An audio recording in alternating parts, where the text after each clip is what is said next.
तो विवेक विहीन भोग और ज्ञान दोनों को उन्होंने पाप किया। चरित्र विहीन, कैरेक्टर के बगैर का ज्ञान, ये भी पाप कहा। मानवता विहीन विज्ञान, विज्ञान का उद्देश्य पृथ्वी का और मानव जात का कल्याण करने का होना चाहिए, ब्रह्मांड का कल्याण करने का होना चाहिए। तो मानवता विहीन विज्ञान को भी पाप कहा। और किसी भी प्रकार की उपासना उसमें त्याग नहीं है तो वो भी पाप है, आडंबर है। तो त्याग विहीन उपासना को भी उन्होंने पाप किया। मैं आज सभी युवाओं को ये 7 पाप हमें हमेशा याद रखना चाहिए।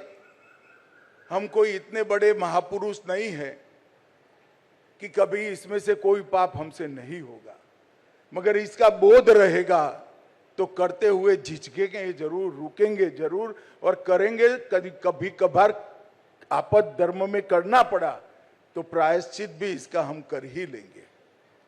उन्होंने 11 सूत्र व्रत दिलवाए थे। सत्य, अहिंसा, अस्तेय, ब्रह्मचर्य, अपरिग्रह, सरिश्रम, अस्वाद, अभय, सर्वधर्म संभाव, स्वदेशी और अस्पृश्यता का निवारण। कई सारी चीजें तो हमारे संविधान के कारण समाप्त होती गई है, परंतु ये 11 सूत्र भी आज भी रिलेवेंट है और इसको हमें याद कर कर आगे चलना चाहिए।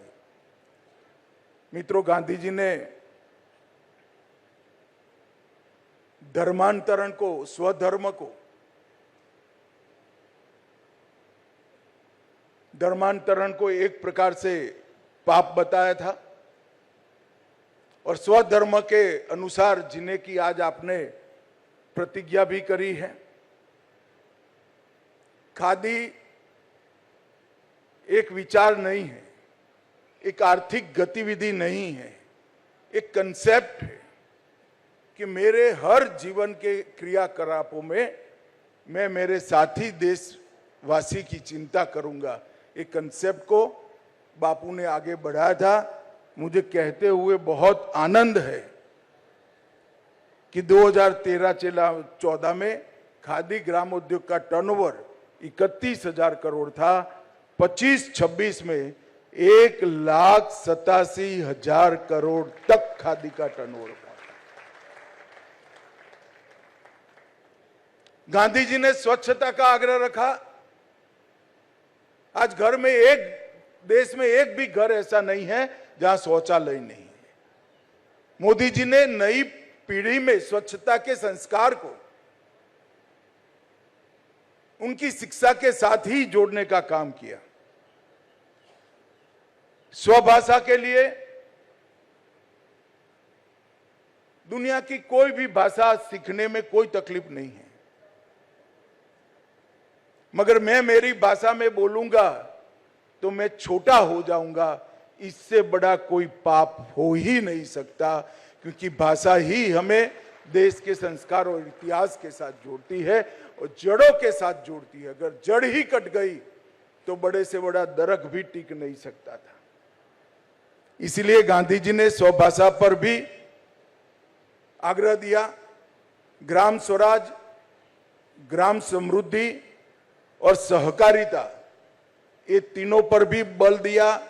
अभी नरेंद्र मोदी जी की सरकार ग्राम स्वराज, समृद्ध ग्राम और कोऑपरेटिव तीनों पर नए सिरे से बहुत कुछ काम कर रही है और राष्ट्र का पुनर्निर्माण, आप गांधी को पढ़ेंगे तो कभी भी नवनिर्माण शब्द नहीं मिलेगा आपको। ये देश बहुत बड़ा था, गुलामी के कालखंड में टूटा, तो गांधी जी ने हमेशा पुनर्निर्माण शब्द प्रयोग कर रहा है, कभी भी नवनिर्माण शब्द। एक प्रकार से बहुत औपचारिक दृष्टि से देखें तो पुनर्निर्माण और नवनिर्माण में कोई बड़ा फर्क नहीं है। और बारीकी से देखें तो बहुत बड़ा फर्क है। सिद्धांत वो ही होंगे जो हजारों सालों से थे, आधुनिक हम होंगे और पुनर्निर्माण करेंगे। नवनिर्माण का मतलब है कि दूसरों से लाई हुई पद्धति से नया बनाएंगे। नया बनाने की जरूरत नहीं है, हमें आधुनिक होना है और हमारे जो मूल तत्व है इसको संभाल कर रखना है। इस सारी चीजों पर गांधी जी ने बहुत बल दिया था। आज 2014 से 2026 तक 12 साल से देश एक प्रकार से पुनर्निर्माण के रास्ते पर चल पड़ा है। देश का सामर्थ्य, समृद्धि, सुरक्षा, आत्मनिर्भरता और नेतृत्व में नैतिकता, ये सारे सिद्धांतों को मूल बनाकर